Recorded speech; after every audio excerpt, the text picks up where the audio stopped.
everyone. Hi. Welcome back to Should We Unpack This? We're your hosts. I'm Lainey. I'm Rochelle. And welcome to this next episode where we're going to chat about moving on and moving forward. So in our previous episodes, we were talking about what happens after goodbye. I feel like we unpacked a lot there about, how we navigated post-separation and after we made that decision. So today we're going to chat about post-divorce and what life looks like now and how we got to where we are today. And yeah, I'm looking forward to it because it's more happy. Yes, the happy stuff. It's more happy and it's more about like how we're feeling today and where we are now and how just sort of the steps that got us here. Because even though that what we've chatted about before is very much a part of our story and how we came to be who we are today, I think it's important to know that, we're happy now. We made it. There is hope. There is hope. There is happiness. So yeah, welcome to this episode and let's dig in. Shall we? Shall we? Shall we? Let's do it. Okay, Rochelle. So who are you now? We're just going to get in with a really loaded question here. Because it's just how I do it. It is how you do it. Yeah. I feel like that's a lot. Should we do like our current relationship statuses? Yes. Should we do that? Oh, yeah. Oh, yeah. That makes way more sense. Just like, who are you? Let's dig into our souls a bit. I still don't know. Well, I am in a relationship. I'm dating. In a serious relationship, I guess you would call it. Is that what you would call it now? What do the kids call it these days? It's not a situationship. It's not a situationship. No. That's all I know. I hope it's a serious relationship because you guys are cohabitating. So that is true. We are living together. Yeah, so yes. I guess it's serious. I guess. Yes, we are living together for actually almost a year now. It'll be a year in a few days. Wild. Amazing. That is wild. It is wild. Yeah. So yeah, I'm happy. Cool. How about you? What's your relationship status? It's a great question. I am engaged to be married. What? Yeah, and I'm super chill about it. Like, I'm so casual. No, I'm just kidding. I'm the most awkward person when I'm telling people that I'm engaged. I just I've never liked that word fiance. It sounds like, oh, my fiance, My fiance? Yeah. Oh. So, yeah, we are engaged and it is wonderful. And love it. There's a wedding on the horizon somewhere. At some point. Somewhere at some time. We still have to plan it. We've just been busy with like life. Life? Yeah. Life has been busy. It's been, yeah. Life has been lifing. It has been lifing and it's been lifing hard. So we've just been preoccupied with some other things, some other priorities. So yeah, we are engaged and we bought a house together and it's been... You are committed as well. We are fully committed. So it's been good. Love it. Yes. So now that the cat's out of the bag, we are in committed relationships, the two of us, which is so great. And it's been, from my perspective, watching you kind of dip your toe back into that, trusting somebody again with your heart and letting someone love you and also navigating, being a single parent and allowing somebody into your world with your daughter, I think is like pretty huge. That's the big one. That is the big one. So how did you find that process of, kind of opening that door again after going through heartbreak and navigating all the tricky waters that is divorce and separation and, starting a co-parenting relationship with your ex-husband to now inviting somebody else into that world? How did you Yes. find that process? You know, it was actually easier than I thought it was going to be. I think because of the person that chose me that I chose, I guess. Mutual choosing happened.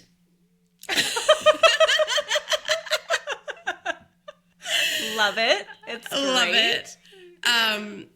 But yeah, it was easier than I thought it was going to be because, you know, I haven't dated in a hot minute.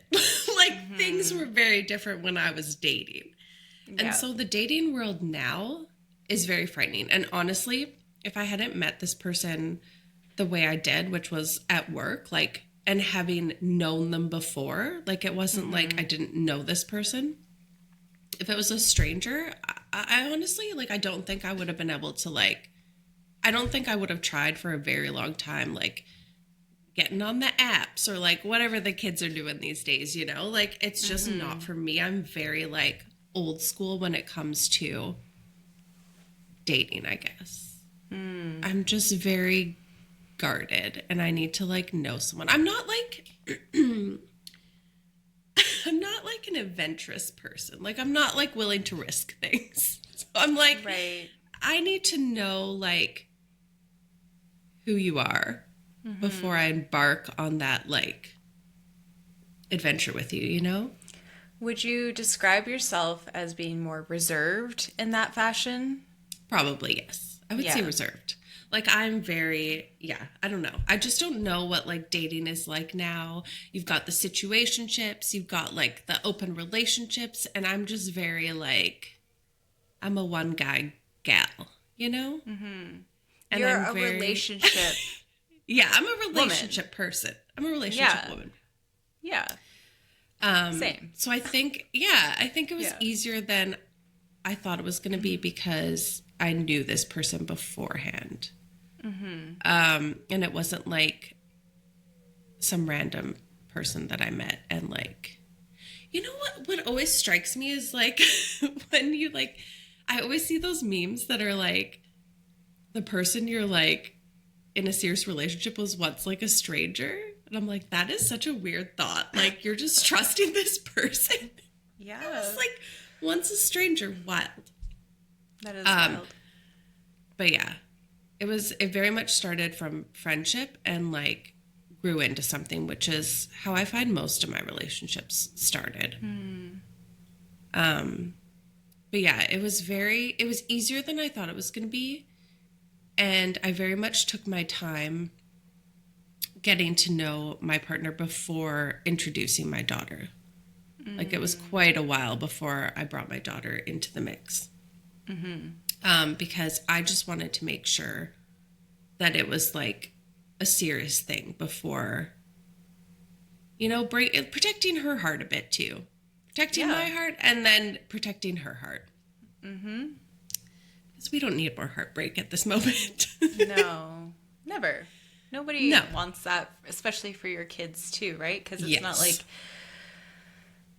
parenting is, you know, guarding yourself, but now you're responsible for guarding this human that you've created and care deeply for. So yeah, I would say it was very like, it was definitely different than my marriage because that was very like quick and this was more like slow. Let's just slow things down.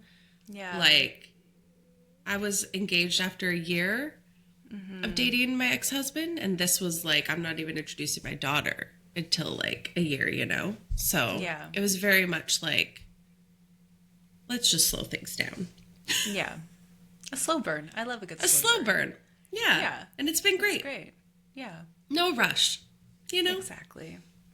I remember my sister, or one of my sisters, she said to me after I was separated, she's like, oh man, it's going to be so great for you. She's like, you're going to go on all these dates. And, you know, I remember being in the dating world and she was just sharing stories about how she just loved going out for dinner and meeting new people. But that's very much her. She's very much like an extroverted person and gets energized by meeting new people and putting herself out there. Whereas she was describing these things to me and I'm like, no, this sounds thank you. awful. Like, I don't want to do any of that.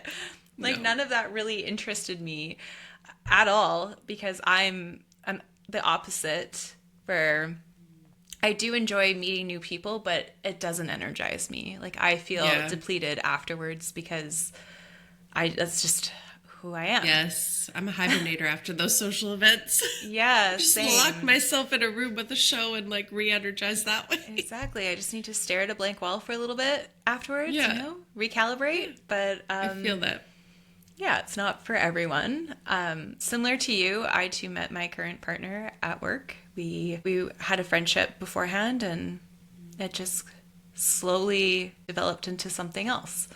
So, and here we are today. And here we are, engaged. But I think, like, taking your time and getting to know somebody and developing that friendship and that foundation first, you talk differently to your friends versus somebody that you're, I would assume, on a date with. You know what I mean? Like, I don't know. I find, like, with my friends, I'm a lot more relaxed and, like, this is who I am. Like, take it or leave it sort of thing. Yeah. Versus, like, if I were to go on a date, I'd, you know, try and, you know, put my best foot forward. Yeah. You know, you dress up, I don't know. Yeah. The conversation would be different. The topics would probably be a bit more topical, versus, like, when I'm trying to be friends with somebody, I'm like, tell me all of your secrets. I want to know what's in your soul. Yeah. So it's just more like natural, I think. yes. And like less pressure, you know? Definitely. As you went through your experience of, you know, separation, divorce, since we're kind of on the tail end of that topic, I think a lot of that will feed into today's topic as well. How has your definition of love or partnership evolved since it once was? I think I've definitely learned some lessons of what I want and who I want to be in a relationship, and like brought that into my new relationship.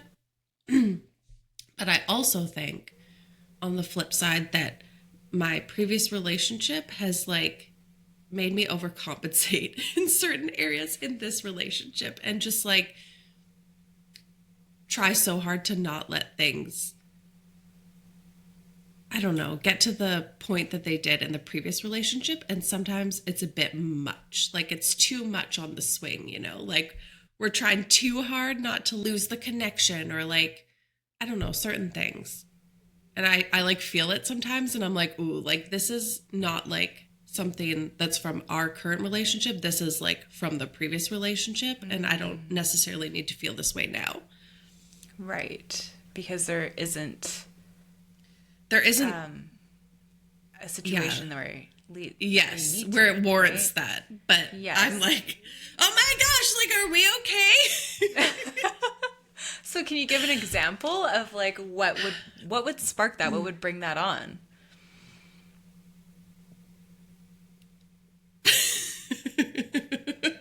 Or no?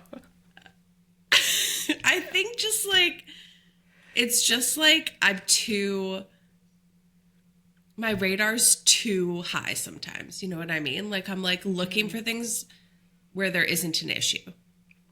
I'm like, oh my gosh, is this like an issue? Like, you haven't like talked to me for like a whole day. Like, are we okay? Right.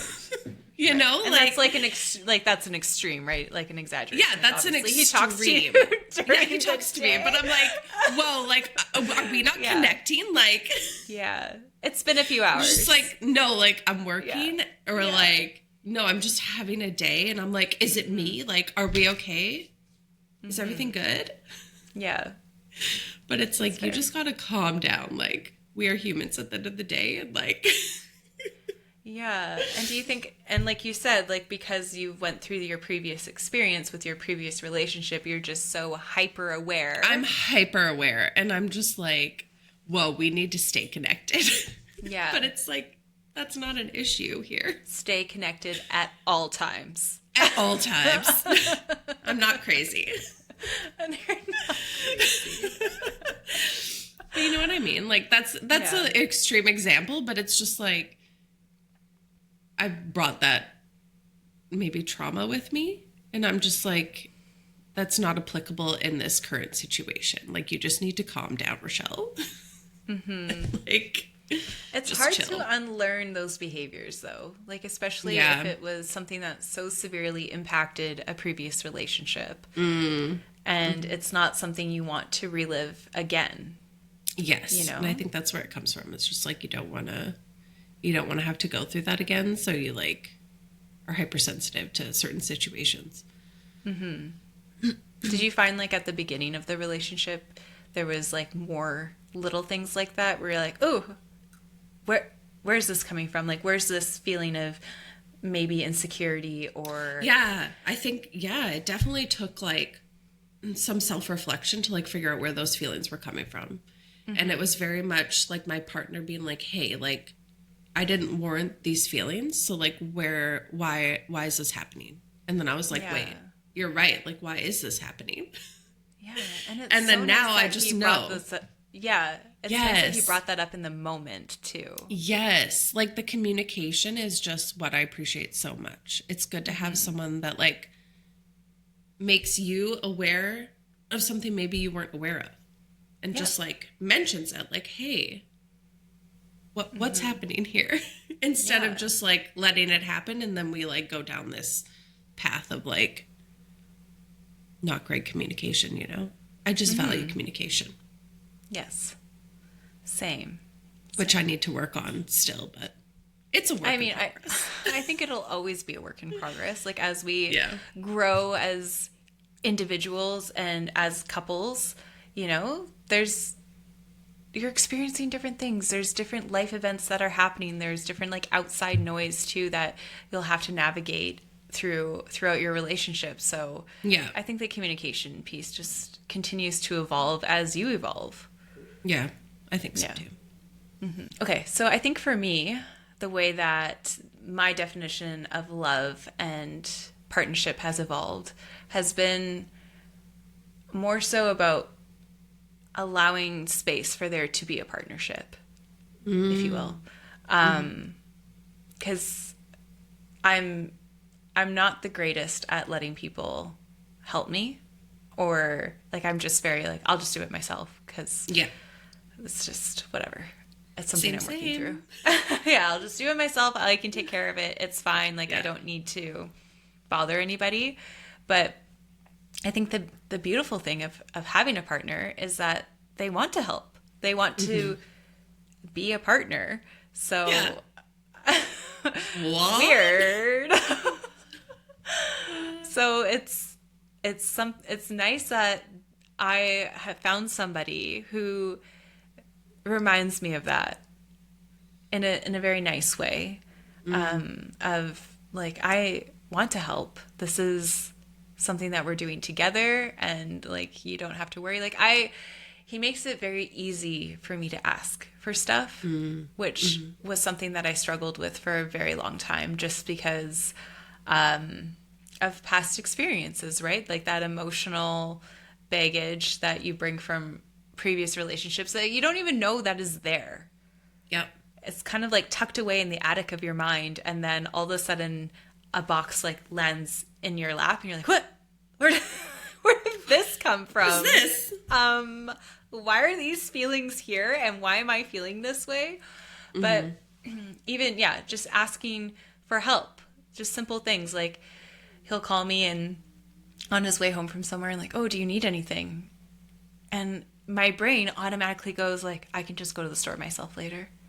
Like, you know what I mean? Like I can just go grab what I need to grab later because I don't want to put him out. And I have some twisted way of thinking of it. Like if I do that, then I'm actually helping him. I don't know. It's just really weird what's going on upstairs here. So I've created some way to justify it. Right. But he's very great at just being like, like I'm passing by a store. I'm more than capable of just popping in and grabbing it rather than you having to go out and make a separate trip. Yeah. So just little things like that have really redefined to me what partnership is, and even like what love is. Like just little, I know we've talked about like the 5 love languages previously, and I do think there is something to that. I don't think anymore like that's the recipe to success for Right. a happy relationship, but like the acts of service or even just like the quality time piece, like we just really enjoy spending time together, which is really nice. And we're not even necessarily doing anything super interesting. It's just, let's just, watch this movie together or go for a walk or whatever it may be. So, yeah, I think that is what sticks out in my mind right now of how that's been redefined or how that's evolved for me. Is finding somebody who makes it easy to ask for help. Oh, Which is nice. Yeah. it's nice. It's the little things. It really is the little things. And I think that kind of segues into like the things that we needed to unlearn from our past relationships. So that would be one for me. I think another one for me too is to bring things up in the moment. That's what I'm working on. Yeah, it's hard. So hard. Like asking, like clarifying questions when it might feel a little bit uncomfortable. Yeah. Because one thing that I'm working through, like with my therapist, is like they specialize in like, have you heard of like somatic healing or a somatic experience? So it's more so about paying attention to your body's response, your body's physical response, which has been very interesting. And like I'm learning about like the nervous system and the nervous system responses and like why my nervous system responds in a specific way. And that's because of these past experiences that happened in childhood or my teenage years or some event that has triggered something where my body's like, this isn't safe. Right. And then having to work through that of like, no, actually, we are safe. We're okay. And like helping to like lower the heart rate, lower the blood pressure. Like, just noticing those things that kind of bubble up in the moment. And it's those like fight or flight sort of instincts kicking in. Yeah. To just talk about it very high level. There's so much more that's part of it. But even that, like bringing stuff up in the moment is hard for me because of my nervous system. It's just like the alarm bells are ringing, like this is dangerous territory. Like we don't know what the reaction is going to be. But, and that's again, stuff I've experienced from other people, not from my current partner. Like he's never given me a reason to feel this way. Right. He's always been very approachable and very understanding and will answer my questions. Or we do find ourselves in a situation where we might be having a disagreement or a difference of opinion. He will be like, I just need a minute. Because that's fair. And I'm like, oh, we can ask for those? Great. Wait, okay, I we will can give take you a a time minute. out? I mean, honestly, if I'm being real here, the minute giving space is hard for me because I just want to know the answer right away, and I just need to know. Is how my brain is conditioned to it. Like, just let me know, So and then I similar. can just Like, can we just fix this right now though? Because I want to move on here. Yeah, or I just want to know what emotions you may be feeling, but sometimes like, and I get it because I have a hard time expressing my emotions in the moment all the time. So so those are some things that I need to unlearn. Or not even need to unlearn. It's more so just like be aware of maybe. Yeah. How to navigate and move forward in a healthy way. I would say one of mine is also like saying what's on my mind at the moment because I'm very much like a ruminator. Like we'll be having a conversation, but my partner, he always knows. I guess I wear my emotions on my face. What? And he always knows when something's bothering me. And so he's very good at like calling me out on it and being like, hey, like I can see something's bothering you. Let's just talk about it. And I'm like, but I don't want to. Like I want to think about it and then like talk about it. Which not what I want from him, which is so funny because I'm like, yeah. I always want him to be like, what, like, tell me what's wrong right now. Mm-hmm. But he's very much like, no, like, I need to go for a walk, or like, I need some space. And I'm like, why do you need space? Like, what? But then I want the space. So it's just so funny. Can he articulate it in a different way than you? Like, about him needing space? Like, are you able to articulate that I just need space right now? Or do you just default to I just default to like, I just default to I'm fine. And then like bring it up like a day later after I've like really dived into it. But the thing with that is like, I can make up things in my mind that aren't necessarily how the conversation went because I shut it down. So then I spend this day like thinking about it, and then I come back with this like elaborate thing of like what I thought happened in my mind. When had I just had the conversation at that moment, it probably wouldn't be the same conclusion. Right. So what I really appreciate is like the accountability from him, and just being like, let's just like discuss it now and tell me what's on your mind now, so I can like address it and either like communicate that that's not what I meant, or like we can like talk through this now. Yeah. And like instead of me being like, no, I'm fine. And like he knows I'm not fine. And then a day later I'm just like, so about yesterday, like blah, blah, blah, blah, blah. Let me bring it up now. And he's like, what? Like, I thought we were done with this. You said you were fine. You said you were fine. So yeah, that's definitely something I am working on, is like communicating in the moment. Mm-hmm. And like just addressing it then. Yeah. But I can relate to that also, because I operate in a very similar way to you, is the I'm fine when I'm clearly not fine. We're like, clearly not fine. Everyone knows. I'm just trying to fake it. We think we're so good. We're like, yeah.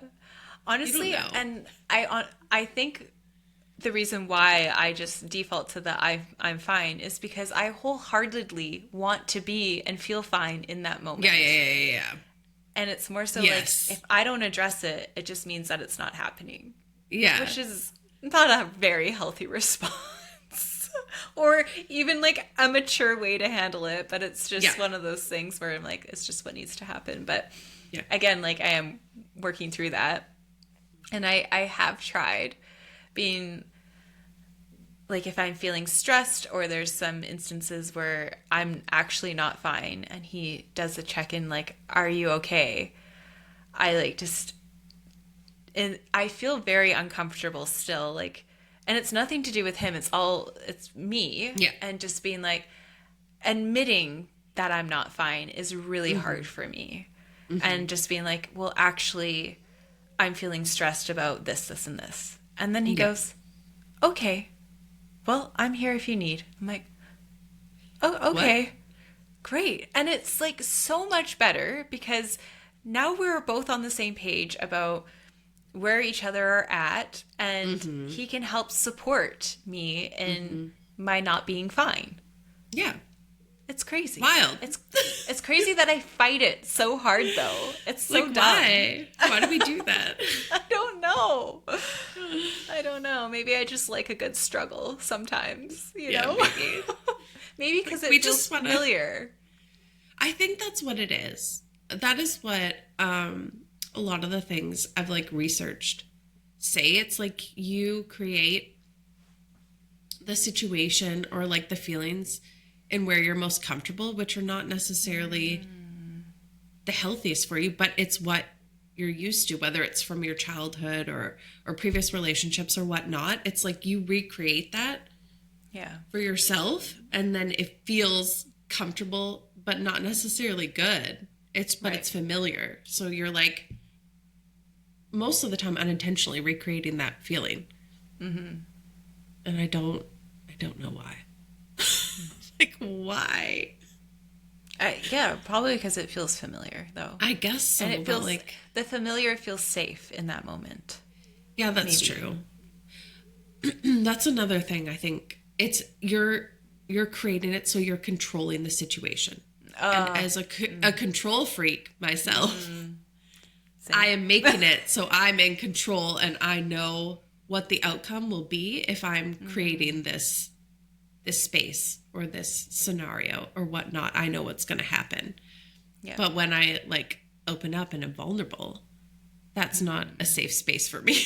That's not something I'm used to doing. Yeah. So it feels uncomfortable and you feel out of control. Mm-hmm. That makes sense. I think that's what it is. I think that's what it is. We cracked it. We cracked the case. We can go home, everybody. Thanks for joining in. That's a wrap. Thank you.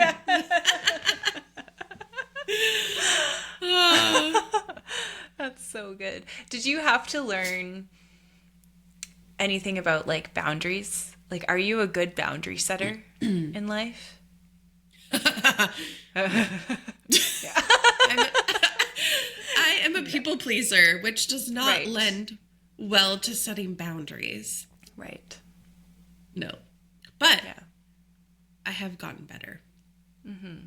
And I think especially with my daughter, it's like forced me to set certain boundaries, like on her behalf and for myself. Right. Yeah. But yeah, no, it doesn't come naturally to me. I am a yes person. Yeah, me too. And I heard somewhere, what was that saying? It was like, if the yes doesn't make you feel good, why is it a yes? And why isn't it a no? Like, if the yes is disturbing your peace, then why are you doing it? And I'm like, to help other people with their peace. Yeah. Yeah, I guess. I just care about everyone else's. Yeah. My peace will come eventually. Yeah, it will come at some point once I stop saying yes to everyone else. Yeah. That's the trick.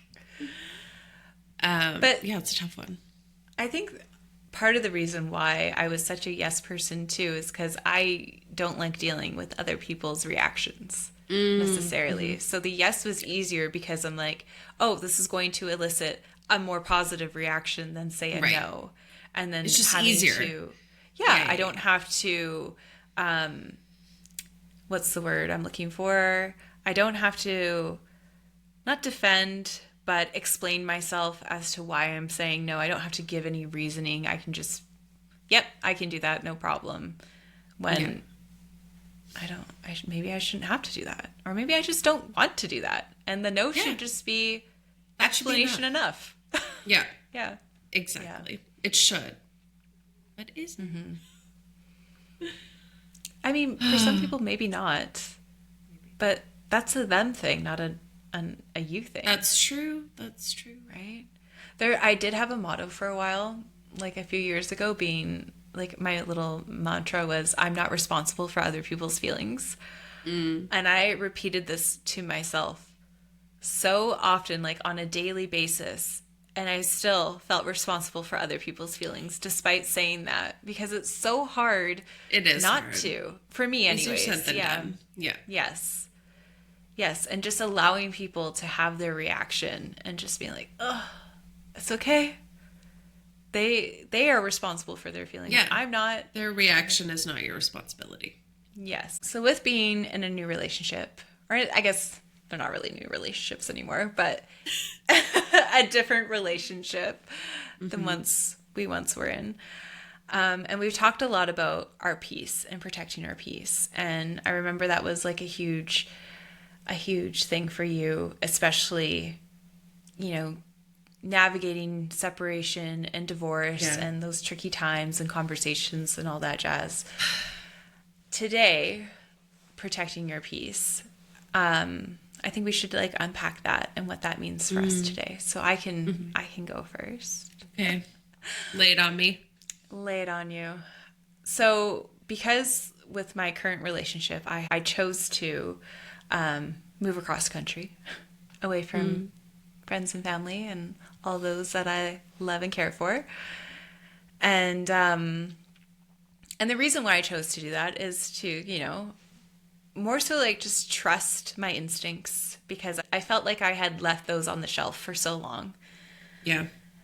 And just really trusting what I thought was right for my life, despite some people that didn't agree with my decision or were, hurt about it, which I understand. Like, it's hard to let someone go and just be like, go live your life, I guess, after watching them go through such like a hard transition.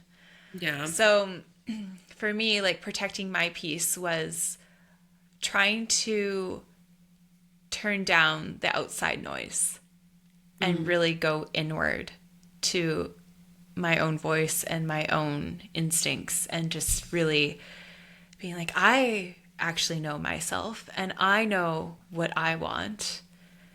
And so as much as I like also downplay things in life, which I think is what helps me move forward in life and allows me to move forward.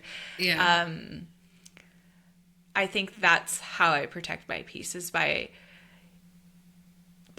turning down that outside noise. Like, not dismissing people's opinions, because I know there are people who like to share opinions with me, who care and love me. Yeah. But it's mostly about where are their opinions coming from? Is that coming from, is it a projection of something? Or, you know what I mean? Like, I feel like before, what would disrupt my peace is I would take everything people had said with such heart, and like would sit there and think about it so hard and disregard my own thoughts and feelings about it, because I'm like, oh, well, they're older, or maybe they have like had some experience that I haven't had, and how can I learn from that? And am I like just really questioning my own self? So yeah, I think that I've become more strong in my own choices and feeling good about it, and not feeling the need to defend it to death. Right. Right. And I think that comes with like self-awareness too. Yeah, definitely. Like, I'm big on self-awareness. I love me some self-awareness. I'm like, if I'm not aware of it, I want to be. I want to be. I do. Oh, yes. And I've learned a lot, like, through that. Also, like, with learning more about myself, comes with like how to emotionally regulate as well, and like, what does that look like, and like being aware of what my emotional triggers are, and then how do I navigate that, because that's also like a peace disruptor as well. Yeah. Right. And I think therapy helped me a lot with that too. In your past marriage, does it still, like, did it influence how you love and trust now? Yes.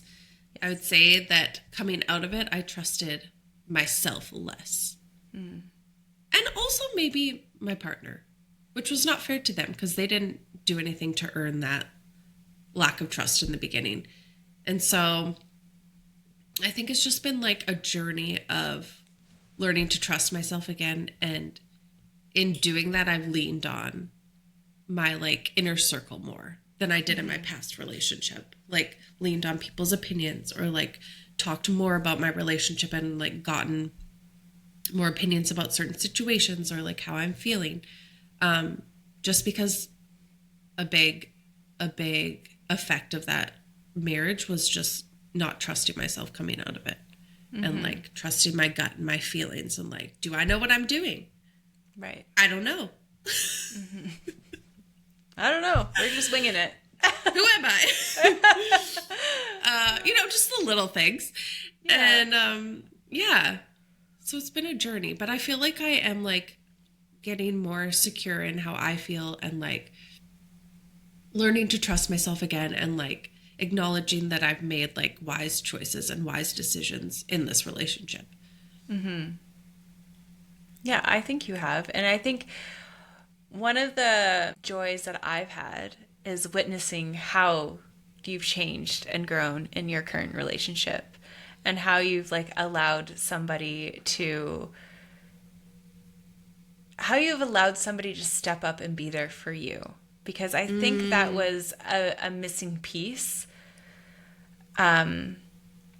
that was lacking for you? Just because, Yeah. like you said before, you had, like in a previous episode, you mentioned how your focus was very much on your partner at the time and being there for them and being that support, that I think that support spot was not being filled as you needed it to be filled. Yeah. So Right. for me, as, you know, your best friend, to watch somebody fill that role and be there for you has like, I don't know, filled my heart with so much joy, because I'm like, yay, this is what you deserve. And it's been, yeah, you deserve the best. So I'm gonna cry. Oh no. I know you do. It's happening. Yeah, we do it every episode, everybody. Every episode, every time. Cheers. Here we are. But it's been so nice. And I think also a part of that, like, selfishly for me, is like being so far away from you. And when you tell me nice things that your partner does for you, I'm just like, yay, like, that's yay. I just feel so happy for you, honestly. Oh, and you know what I think the nice like bonuses as well is the way he stepped up for my daughter and like taken on that role, because I didn't expect that of someone. Yeah. And it's also hard to like ask of someone, but I never even had to ask it. He just like has always made her a priority as well, which is just so lovely. That's what any parent wants, you know? Like, it's just He's just been such a good like parenting partner as well, which is not what I went into this like expecting or asking of anyone, but he's just done it all without being asked. Yeah. And he's so good at it. That's so nice. So I think that too is important to highlight, like finding that support for me, but also for my daughter in another person. Yeah. Someone that she can also trust and rely on. Yes. Yeah. Yeah. That's so beautiful. He's just happy to do it. It is beautiful. Oh, yeah. That's so nice. I love that. I love it too. Yeah. And I think that kind of plays into like how we've grown as individuals too. You know, you've kind of realized that piece of, oh, my confidence is a bit shaky. You know, I am learning how to trust myself again and my instincts, and like that growth and in part is healing. So you mentioned that your partner just like jumped into that role of being a nice like co-parent to you and being that constant for your daughter and someone who's like safe, that she can trust and rely on. And something interesting also about our stories. So at the very beginning of this podcast, we were talking about parallels. And one of the unique parallels of our friendship is that, so Rochelle has a daughter, and now her daughter has a stepdad. And my situation is definitely like the inverse of that. So I am the step parent because my partner has his son. So Wild. I know, and they're both only children, and it's kind of funny that it's like a girl and close in age. Very close in age, yeah. And they actually like they're so cute together. They're so cute together. Oh my gosh. I know. Oh, adorable. It's so wonderful that they like each other, honestly. It is. We have to get them together again. It's just so cute last time. Absolutely. Yes. Yeah. I remember having some conversations with your partner, Rochelle, about when he was about to meet your daughter and like what it meant to be a step parent. And I remember he was actually like very interested in hearing what I had to say, which was very nice. He was so grateful for your advice. Oh, that's so nice. So sweet. Yeah. And like what my advice was, because I'm not a gatekeeper on this, is to just go into it with a very like supportive role in mind, that you're there to be the child's friend and support system. Like their life is is going to be something that they've never experienced before and something that's going to be tricky for them to navigate, and just to try to make that transition for them as easy as humanly possible. Yeah. So, and I think he's done a good advice. job. Thanks. I think so too. Thanks for your advice. Yeah, anytime. I do love to give advice. I do love to talk about it. So good. It would be interesting to hear his perspective of stepping into that step-parent role. Should we have a guest podcast perhaps? Yeah. Have our partners on? Oh, boy. Oh, that's opening a door. Yeah, that would be interesting, because that role it's a tricky one. He does always talk about that advice you gave him, though. He still brings it up to this day. Yeah. Oh, wow. Oh. Yeah. That's really nice. That's special. Yeah, that is special. So I think the theme of this conversation has been sort of like the evolution of who we are today, and what parts of you have reemerged since the divorce? Like, has there been anything, like, I know personal growth, we've talked about, you know, how we deal with conflict, how our works in progress type things that we're currently working through. Did you like rediscover your independence because you so quickly went from your parents to then your marriage to then alone? Yeah. And now again you're in a relationship. But like, what did that rediscovering independence look like? And what feels most to you again? Like, what is that feeling like? I think, like, the independence part was just, like, it was just liberating, like, making my own decisions without having to ask anyone else their, like, opinion. You know, it comes back to, like, my people-pleasing thing. Like, I'm very much, like, what do other people want? And it was very much a moment of, like, wait, I have no one else to, like, take into account besides my daughter of, like, what they want. So it was very, like, freeing to just be like, well, what do I want? Like, I don't have to think about anyone else's feelings or opinions in this moment besides myself. And that was, like, a bit more of, like, a self-discovery moment of, like, you know, just not having to please anyone else but myself. Like, just even in the day-to-day things. It was very much just, like, rediscovering what I liked and what I wanted and what I wanted to do with my time, instead of having to be like, what's like a compromise on like what we can do together, or like what we want together, or, you know? Is there any part of you that you felt that was before marriage that kind of got lost within the marriage, and then that you were like, oh, here she is afterwards? I think I just like have like come back to like having more fun and like being like silly and like being affectionate, and like all those things have now like come out more, where like for a while they were just like a little bit dormant. I feel like I'm just like, you know, a bit like less serious sometimes. Yeah. I mean, a lot of the time I am serious, but I don't know. I've noticed that space. I've noticed that more like playful side of you kind of emerge. Yeah, like the playful side has just like kind of come out a bit more again, which is like nice to see. Just like not taking everything so seriously. Yeah.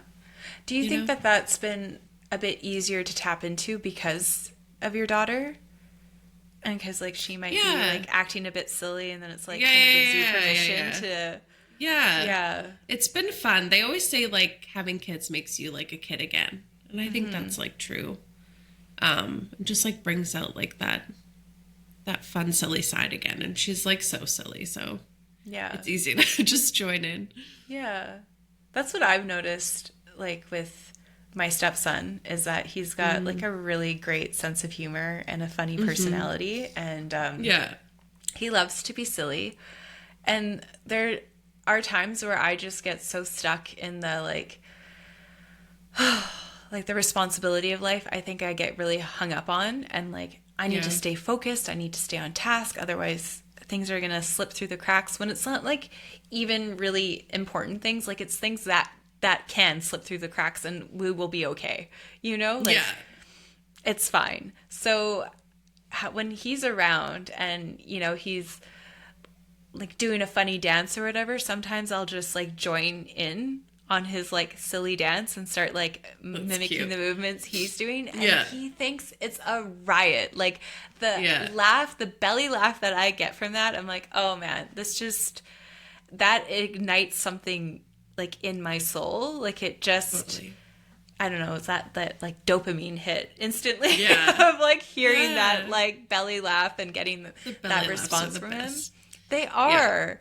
And it's just like, I know that could possibly be like a fun memory that he might reflect back on of like, oh, remember that time like after dinner I was whatever, we're shaking our booties around and whatever, maybe, right? Just something silly and dumb, but I think that's kind of, I also feel like I lost that silliness because when you go through something hard, it's easy for that silliness to kind of go dormant, as you said.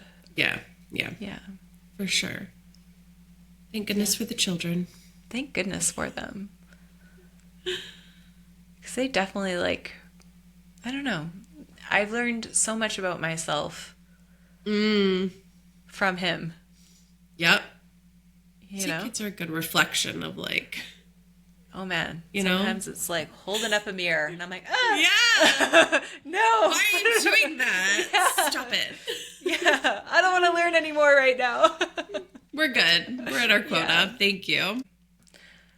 Today we've talked a lot about life after divorce, so moving on and moving forward. And for those who are in the midst of that or in that transition of moving on and beginning to move forward, what advice would you give to someone who's re-entering that time in their life of love after divorce, or just even life after divorce? I think just giving yourself grace and being self-aware. We're trying to be self-aware of like what feelings are coming from the previous relationship versus the current relationship. And I think just there's hope. There is hope. When you think there isn't hope, there's hope. Yeah. And that right person may come into your life. Just change it all for the better. Or even like your own actions could just change it for the better. As you were saying that, something that came up for me was maybe get to know yourself again. Get to know what you like to do, what your interests are. I always think of that movie of Runaway Bride. Oh, yes. And you know how she's like had so many marriages and she always runs away from them, right? And one of the things is like she doesn't even know what type of eggs that she likes because she just automatically likes the eggs that her current fiance likes. Yeah. So maybe just get to know what kind of eggs you like. Yeah. Before I don't you like eggs, even... but... Yeah. I mean, you're an omelet person, right? That's true. I do like an omelet. Yeah. I think that would be like my advice would be get to know yourself again. Yeah. Start to listen to your inner voice and trust her or him. Trust them. Yeah. Trust them. Yeah, trust them and tap into that silly side again if you've lost that.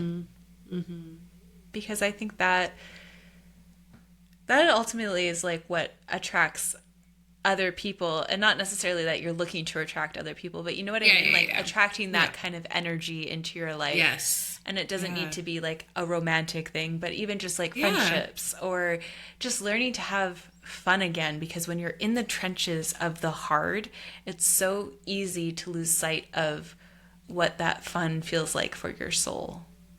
Yeah, for sure. Yeah. So that would be... That's a great one. Thanks. Well, everyone, I think that kind of wraps it up. So thank you again so much for joining us as we unpacked moving on and moving forward. We so appreciate your time. And if you feel compelled, or if you would love to support us, if you could just hit that like and subscribe button on whichever platform you are on, that would be so greatly appreciated. It just helps move our content forward, and yeah, hopefully it resonates with people. Yeah. Is what our hope is. So yeah, thanks again for your time, and Thank you. we love you. We miss you. And we'll talk to you soon.